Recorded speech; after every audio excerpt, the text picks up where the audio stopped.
Hebrews chapter 9.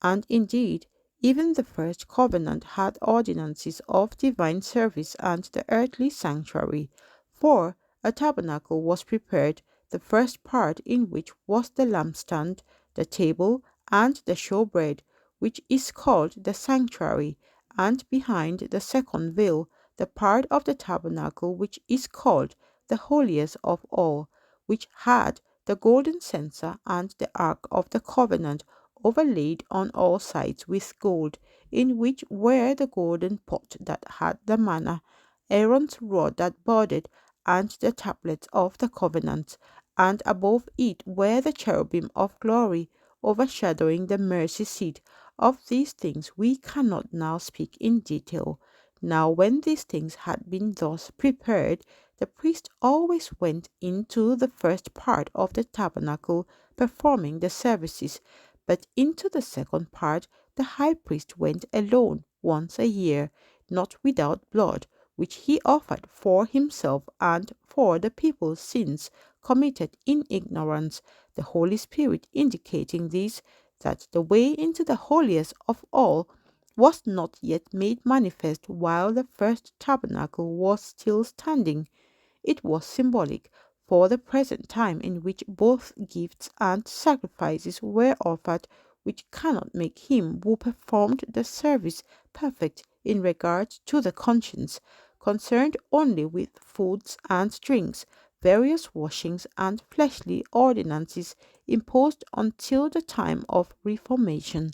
But Christ came as high priest of the good things to come with the greater and more perfect tabernacle, not made with hands, that is, not of this creation, not with the blood of goats and calves, but with his own blood he entered the most holy place once for all, having obtained eternal redemption. For if the blood of bulls and goats and the ashes of a heifer, sprinkling the unclean, sanctifies for the purifying of the flesh, how much more shall the blood of Christ, who through the eternal Spirit offered himself without spot to God, cleanse your conscience from dead works to serve the living God? And for this reason he is the mediator of the new covenant by means of death, for the redemption of the transgressions under the first covenant, that those who are called may receive the promise of the eternal inheritance. For where there is a testament, there must also of necessity be the death of the testator. For a testament is in force after men are dead, since it has no power at all while the testator lives. Therefore, not even the first covenant was dedicated without blood. For when Moses had spoken every precept to all the people according to the law, he took the blood of calves and goats with water, scarlet wool, and hyssop, and sprinkled both the book itself and all the people, saying, "This is the blood of the covenant which God has commanded you."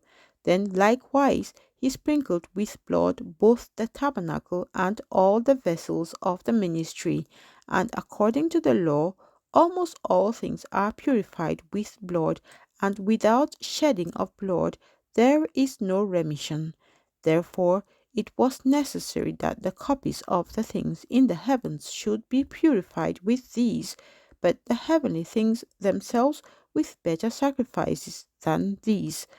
For Christ had not entered the holy places made with hands, which are copies of the true, but into heaven itself, now to appear in the presence of God for us, not that he should offer himself often, as the high priest enters the most holy place every year with blood of another.